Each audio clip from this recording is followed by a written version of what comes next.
So, Judge Lewis Lyman, the federal judge overseeing the Blake Lively case, might be a lot more connected to not only Hollywood, but Israel and Epstein than has been known so far.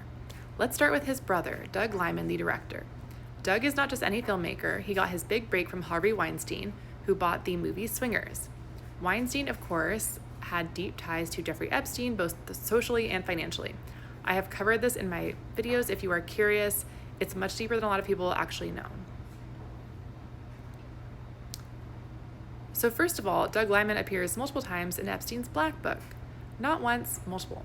That suggests to me repeated contact, in my opinion.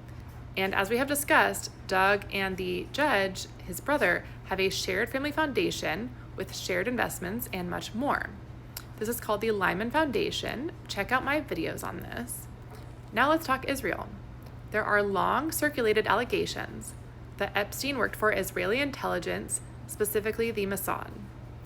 And interestingly, Doug Lyman collaborated on his movies with people who formerly worked for Israeli intelligence agencies such as Lechem. This includes Arnon Milchan. If you don't know him, he's a billionaire Israeli film producer, founder of production company Regency Enterprises, and confirmed former spy for Israel's nuclear program. His movies include Fight Club, 12 Years a Slave, LA Confidential, and Mr. and Mrs. Smith, so major cultural impact. And who else worked on Mr. and Mrs. Smith? That's right, Doug Lyman.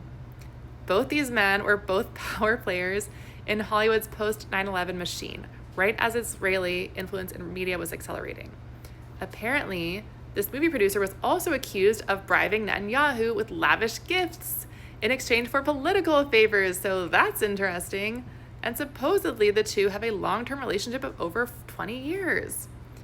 Anyway, again, as we discussed in my previous videos, Judge Lyman and Doug Lyman are financially linked, and the family foundation that we discussed, the Lyman Foundation, has donated to numerous Jewish and Israeli-linked institutions. That alone doesn't prove anything, but it does seem to place them firmly within a certain network. The Lyman family is Jewish, by the way, if you didn't guess. Now, these organizations, some of them have direct ties to Israel, such as the American Friends of the Israel Museum in Jerusalem, the American Friends of the Israel Philharmonic Orchestra in Tel Aviv, the American Friends of Bar Ilan University in Israel, the American Friends of the Hebrew University of Jerusalem. And then these next organizations that the Lyman Foundation donated to have a lot of overlap with Israel, as we will discuss. The Jewish Museum, both the New York and Miami Beach branches, while not located in Israel, both institutions prominently feature Israeli art, Israeli American donors, and programming that seems to reinforce U.S.-Israel cultural diplomacy. Jewish Foundation for Education of Women, not directly based in Israel, but frequently aligned with Jewish philanthropic networks that support Israel through education.